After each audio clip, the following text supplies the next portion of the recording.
ajuda nesse controle de jornada, né? Porque lá o caminhoneiro ele podia anotar ali qualquer jornada de trabalho, falar que fez muitas horas extras, e tem reclamações trabalhistas até hoje, ainda discutindo essa questão desse cartão cartográfico, que era o que o empregado levava com ele, e na volta aí da viagem, ele entregava para o seu empregador.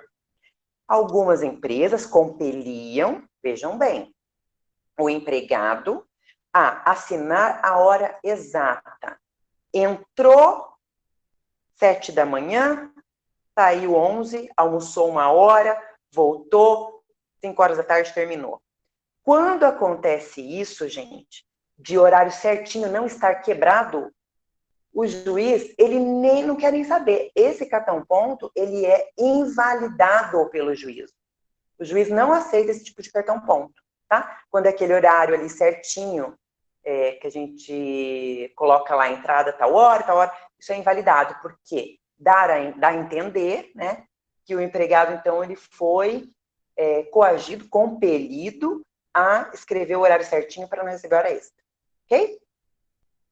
Bom, os equipamentos utilizados, já falei. Olha lá, ó, que diz o texto. A responsabilidade de cada parte em relação aos equipamentos deverão ser previstas no contrato de trabalho, podendo ser de responsabilidade de qualquer uma das partes, tá? Então, isso aí é bem o que o Vitor Hugo falou. Vai ser um acordo entre o empregado e o empregador para chegarem num consenso e ver o que fica melhor para todo mundo.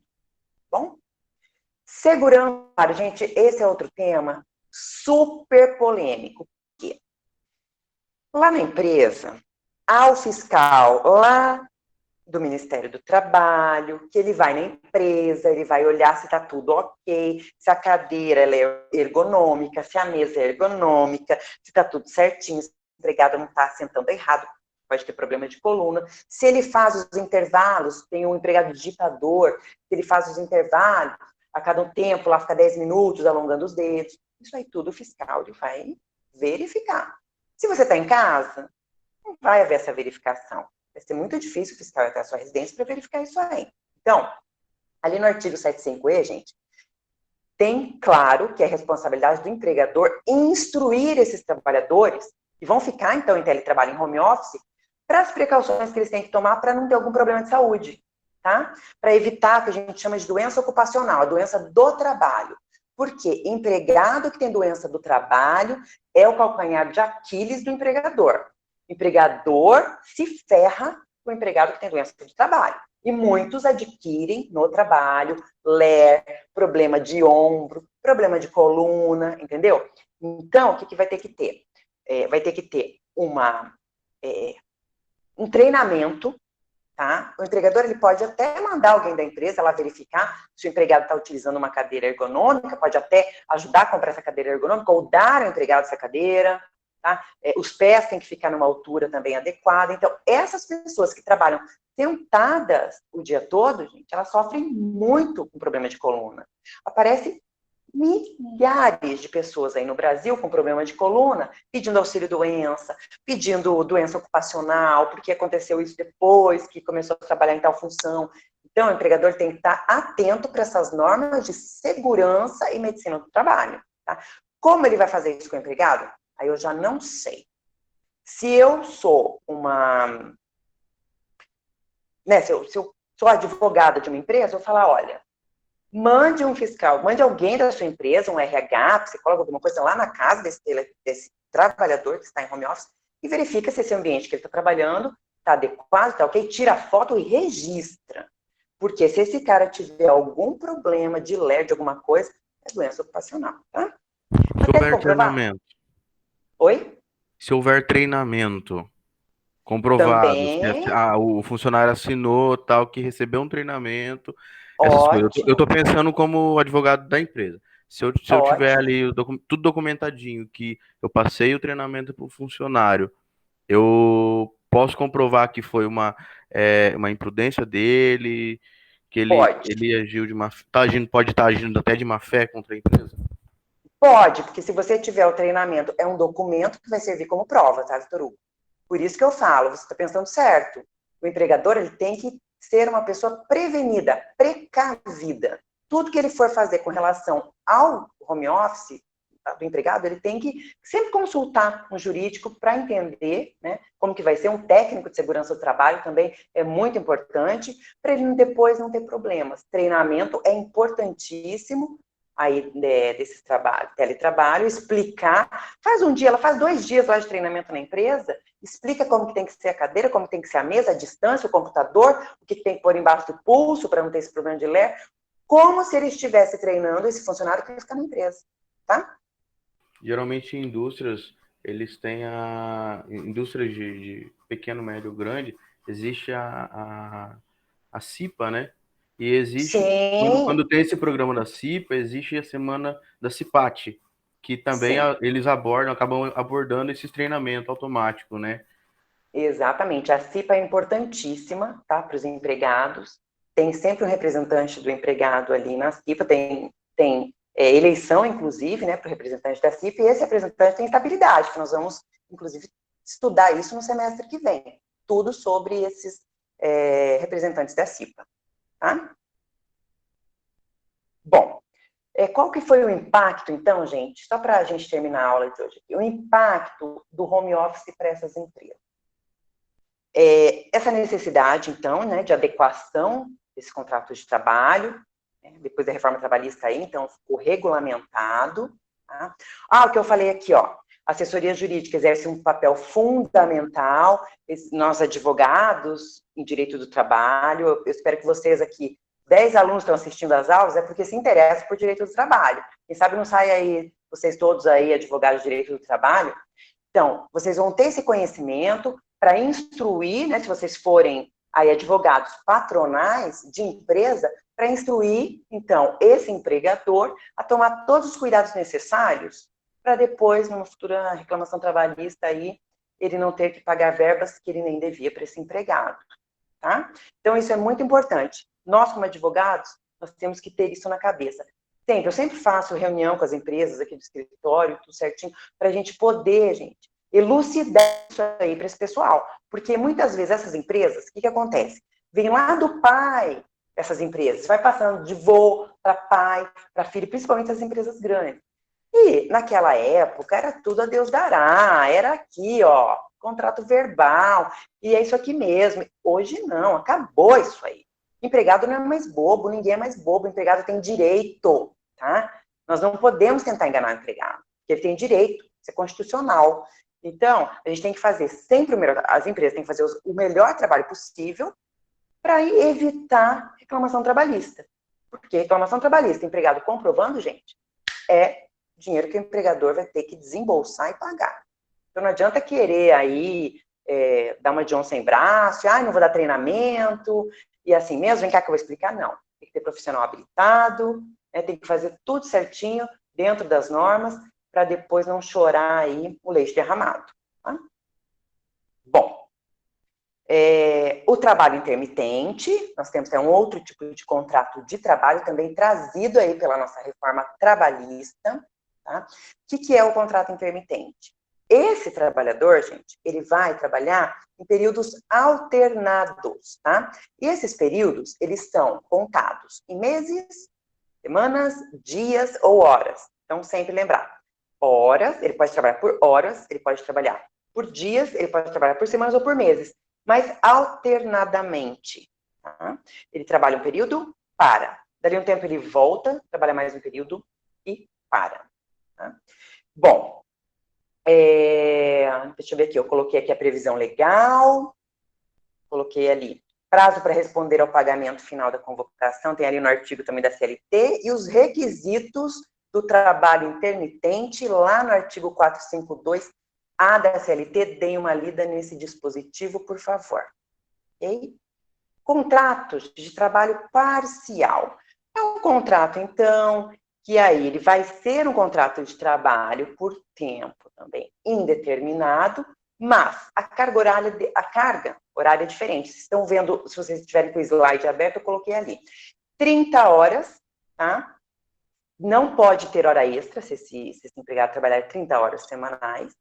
E se ele trabalhar 26 horas semanais, ele pode, então, no máximo, 3 horas aí, a mais do que essas 26. Isso aí é o nosso chamado contrato de trabalho parcial. Ele não vai ser aquele empregado que trabalha 44 horas semanais, tá? É 30 ou 26. Vocês devem conhecer alguém que trabalha assim.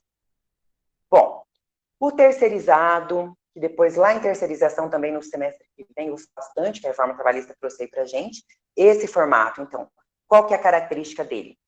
O empregado, gente, ele não vai ter vínculo com a tomadora de serviço. Vamos pensar assim, ó. Tomadora de serviço, que é a que quer o serviço desse empregado.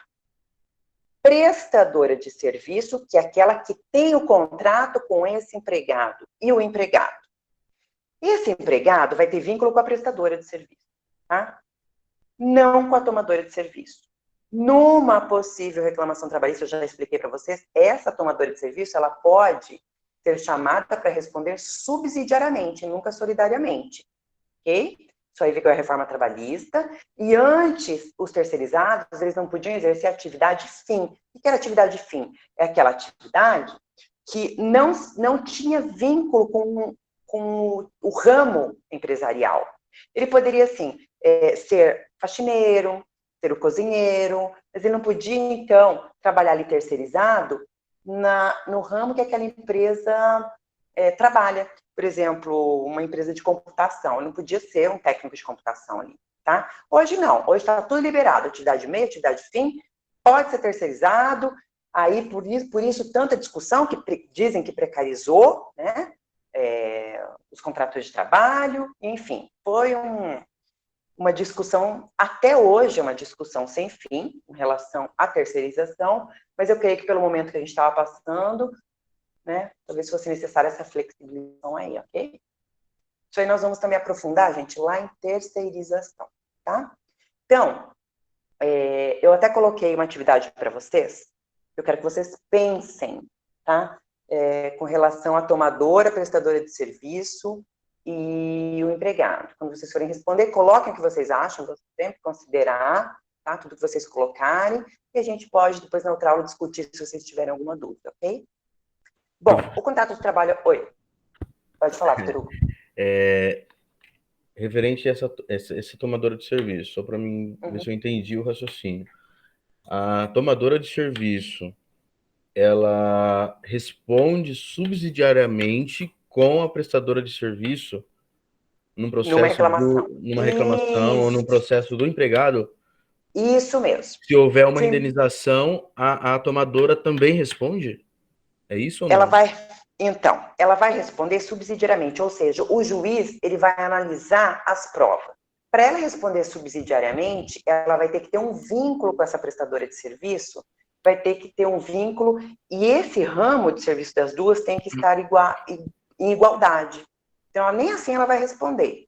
Mas o que acontece? Quando o empregado entra com uma reclamatória e pede para essa prestadora de serviço pagar essas verbas rescisórias, etc e tal, é ela quem tem que pagar. Porque ela tem um vínculo com o empregado. Sim. A tomadora, não. A tomadora só vai pagar em última hipótese, quando essa prestadora não conseguir bancar, né, esse processo, essa prestação aí dessas verbas todas aí que o empregado está pleiteando na Justiça do Trabalho, e aí o juiz vai analisar se realmente ela é capaz de responder subsidiariamente. Dependendo, nem isso responde. Posso? Pode. Sei lá, colocar um exemplo aqui para mim ver se eu entendi. Vamos supor que eu sou empregado de uma empresa que, tipo assim, a empresa, eu fico dentro de uma outra empresa, da tomadora de serviço, tá? Isso, é lá que você vai trabalhar. É lá, sempre na tomadora, tá? Isso, sei lá, eu sou porteiro. Eu sou porteiro, certo? Eu trabalho para a empresa X. Okay. Só que a empresa X, ela foi contratada pela tomadora de serviço lá, que é a empresa Y. Ela me contratou lá, sei lá, o banco lá me contratou, contratou a empresa, né? Isso. E aí eu com o vínculo da empresa, beleza. Só que o meu problema não tá com a empresa que eu sou contratado. Meu problema tá com a empresa em que eu tô, que eu tô trabalhando ali fisicamente. Entendeu? Entendi. Nesse caso, seria a responsabilidade subsidiária? Então, daí vai ser assim. Depende do problema. Depende também. Se o problema, por exemplo, for uma doença ocupacional, a prestadora de serviços, ela devia dar treinamento para esses empregados trabalharem nessa tomadora. Certo. A responsabilidade, na verdade, perante todo o contrato de trabalho é da prestadora, não é da tomadora. Não é da tomadora. Tá? Agora, pode existir, sim, tá, Vitor Hugo, algumas hipóteses. Por exemplo, a morte de um funcionário, uma caldeira explode, e esse funcionário vem a falecer. Uhum. A família dele vai pleitear na Justiça do Trabalho uma indenização. Certo. Né? Vai chamar a prestadora de serviço. Primeiramente. E vai colocar a tomadora subsidiariamente. O que acontece? A prestadora de serviços, além de ter que, né, dar o treinamento para esse empregado, ela vai ter que comprovar que a culpa não foi do empregado, que foi dessa caldeira que se encontrava lá na tomadora de serviços, e a tomadora de serviços não chamava o técnico para dar o suporte ali, por exemplo. a manutenção dessa caldeira. Aí vai depender de prova, Vitor Hugo. Está vendo como não é tão simples? Entendi. Então, vai depender de prova, tá? Uhum. Eu ia até comentar sobre um outro processo com você, que... Deixa eu lembrar que era empresa do quê? Que eu fiz até na semana passada. Tem a tomadora... Tá. Vocês sabem o que é aquela atividade de espargidor? Vocês sabem o que significa isso? São aquelas pessoas que ficam no asfalto, colocando o asfalto, assim, nas BRs, sabe? Pega a pá, coloca o asfalto, carrega para cá e para lá. Enfim, tinha uma prestadora de serviços, esse funcionário me procurou, tinha uma prestadora de serviços, que simplesmente em junho, devido à pandemia, ela mandou um recado para todos esses colaboradores e falou o seguinte, e ele estava contratado por contrato intermitente. Então, de vez em quando, ele ia lá, como todos os outros espargidores iam lá para prestar esse serviço para essa tomadora, tá? Então, de tempos em tempos, quando tinha obra, ele era chamado, ok? E aí ele me procurou e aí ele me mostrou que essa prestadora de serviço, ou seja, a empresa que ele tinha o vínculo, ela simplesmente faliu. Ela não conseguiu pagar nenhum empregado. Não sei o porquê faliu, não tive contato com ela, mas enfim, entramos com a reclamatória. A tomadora de serviço é uma empresa, gente, que tem um ramo que dá para você fazer uma ligação com a prestadora. O que eu fiz? Eu coloquei a tomadora, chamei para o processo, coloquei ela como responsabilidade subsidiária. Por quê? Porque a prestadora não vai pagar. A prestadora alegou que a tomadora fez alguma coisa, eu não estou me recordando direito agora, prejudicou ela de alguma forma e ela não conseguiu honrar, então, com esses contratos de trabalho.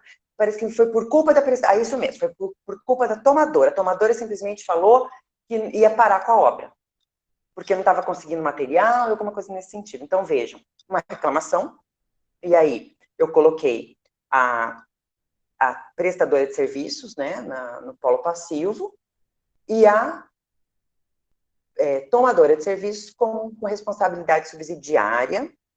Eu pedi solidária e eu pedi subsidiária. No caso, o juiz não aceitar a solidária, então ele que dê a subsidiária. A gente tem que fazer assim sempre, tá?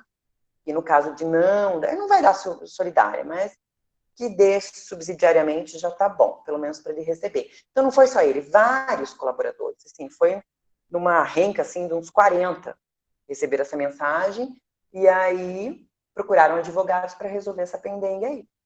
E agora vai ter audiência, e a prestadora vai ter que contestar, a tomadora vai ter que contestar, e aí o juiz vai analisar as provas. Mas esse empregado vai ter que receber de uma ou de outra, tá? Bom, continuando aqui. do autônomo. Lembra que eu falei para vocês do autônomo? Autônomo não tem vínculo empregatício, é empregado, vai fazer um contrato de trabalho, né? E esse contrato de trabalho, gente, é uma confusão, porque por um período de tempo, a Justiça do Trabalho achou que a competência era da Justiça Comum, depois a Justiça Comum devolveu para a Justiça do Trabalho, e agora está decidido para ser a Justiça do Trabalho, porque geralmente inclui verbas aí, que ele tinha que receber e está tudo certo. Então, a Justiça do Trabalho é competente para julgar esses contratos de trabalho do autônomo com o seu contratante ali no caso. Ainda tem algumas discussões, alguns juízes que não admitem a essa hipótese, mas a gente pede sempre na Justiça do Trabalho. Se não for competência lá, aí manda para a Justiça Comum, tá? Contrato de trabalho do estagiário, já falamos na semana passada, lembra bem, estagiário não é empregado, mas ele tem um contrato de trabalho. Olha só que interessante, ele não é empregado, mas ele tem um contrato de trabalho, ele não é considerado empregado, né? Não configura o vínculo empregatício, é um contrato de estágio, tá? Tem a leizinha lá, 11788 de 2008. E o contrato de trabalho trainee, não sei se vocês já ouviram falar isso aí, esse contrato de trabalho, então, esse trainee, tem gente que fala trainer, trainee, ele é voltado, então, para profissionais que são recém-formados, com idade entre 21 e 30 anos. Essa contratação, ela vai de 6 meses até 4 anos, não ultrapassa isso aí, tá? Vai configurar o vínculo empregatício, ele vai ter aí essa carteira assinada, e vai caber à empresa estipular se o prazo de vigência aí do empregado, se ele vai ter, então, vai ser um contrato de trabalho por tempo determinado, vou contratar um trainee, ele vai ficar aqui 3 meses, vou contratar um trainee, ele vai ficar aqui por tempo indeterminado, até eu achar que tá bom e não deve mais. Terminando esse contrato de trabalho trainee, o empregador pode contratar ele como empregado normal, empregado por tempo indeterminado, só faz um aditivo ali contratual e fica tudo certo, ok? Gente, então hoje nós vimos aí esses tipos de contrato de trabalho, que não é pouco. Lá em jornada de trabalho, quando a gente for estudar, eu vou falar sobre aquele tempo aquela escala de 12 por 36, não quis colocar aqui agora, para não ficar também muito extenso, tá? E na aula que vem, não deu tempo de falar tudo hoje, vou falar um pouco sobre trabalho ilícito e trabalho proibido, ok? Começamos, então, a aula que vem falando do trabalho ilícito, trabalho proibido, que é o final aqui desse material de vocês, né? E vamos para o próximo assunto na próxima aula. Tudo certo? Vamos abrir agora para as dúvidas. Alguém tem dúvida? O Gregory escreveu ali, eu não volto a trabalhar com o patrão, seguir ordens e horários. Pena que não cabe nas parcelas da instituição. Gabriela disse que conhece. Daniela agora tranquilo. Gente, alguma dúvida sobre a nossa aula de hoje que vocês querem discutir? O Vitor Hugo fala mais. Vocês não participam, eu quero que vocês perguntem se vocês têm alguma dúvida. Não é possível que na família de vocês tenha ninguém que trabalhe dessa forma, gente. Tá tudo certo na família de vocês. Eu quero, professora, fazer uma pergunta. Dá licença. Oi, Marcos, faça. Minha pergunta é sobre esse trabalho autônomo aí. Muitas empresas estão contratando funcionários em massa, mas fazendo com que eles tenham um MEI para não ter vínculo com essa empresa. Nesse caso aí, como é que vai reclamar, fazer uma ação trabalhista, alguma coisa? Se para o cara trabalhar, a empresa exige que ele tenha um MEI para não se responsabilizar por ele, sabe? Nesse Exatamente. Caso aí, como é?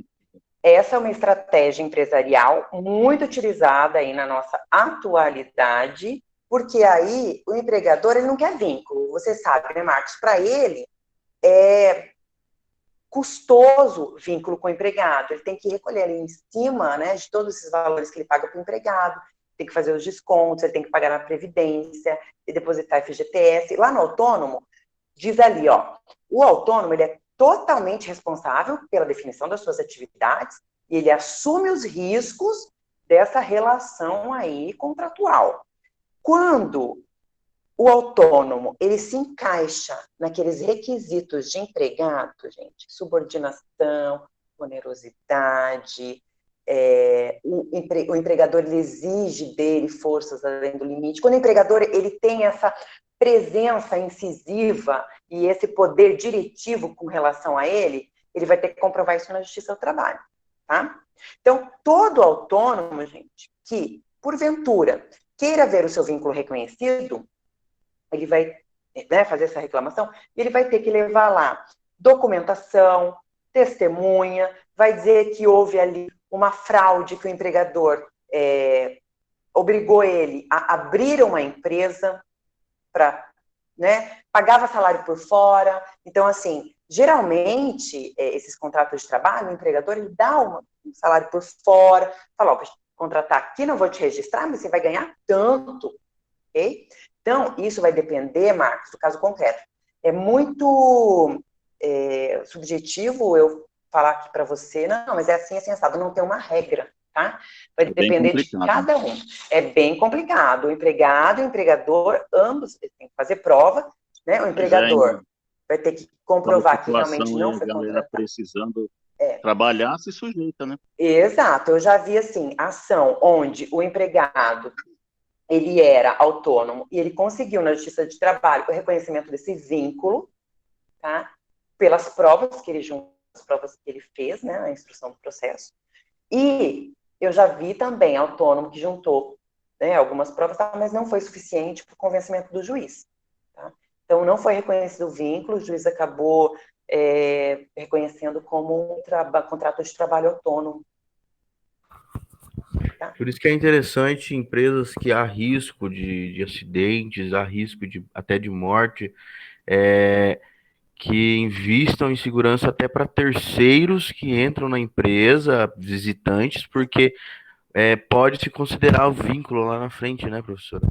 Pode sim. A empresa, gente, ela é um risco tão grande ter uma empresa.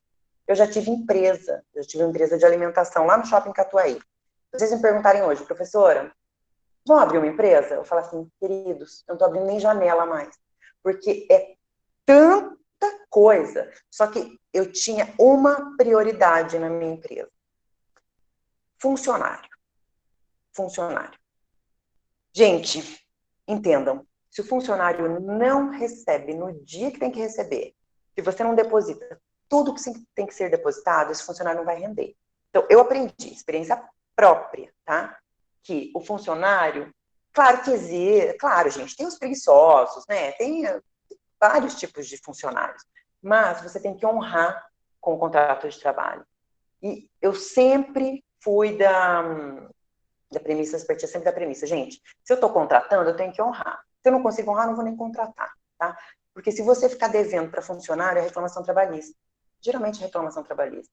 Assim, eu deixava de comprar coisas para a empresa, que eram necessárias, muitas vezes, para pagar salário de funcionário. E a área da alimentação é uma área muito sofrida. Sofrida, difícil, e shopping, pior ainda, porque shopping é pior que banco. Chegou no dia de pagar o aluguel, você tem que pagar. E mais, funcionário de shopping é complicado, principalmente no Catuaí, porque na época não tinha o transporte público adequado, elas saíam de lá assim tarde, sabe? Muitas vezes eu levava em casa, então, mas eu sempre priorizei os meus funcionários, gente, isso é fundamental numa empresa. A empresa era pequena, né? Eu tinha ali 12 funcionários no máximo, mas empresas grandes têm que ser muito bem estruturadas, gente, senão acaba se ferrando. Quero parabenizar o Gregory, que está de aniversário hoje, segundo o Vitor Hugo ali. Gregory, meus parabéns. Quantas primaveras. O Alisson, vamos encerrar a aula da gente ficar no bate-papo? Gente, então é isso. Muito obrigada pela participação de vocês. Tá? Perfeito, professor. Obrigado. Bom final de semana a todos.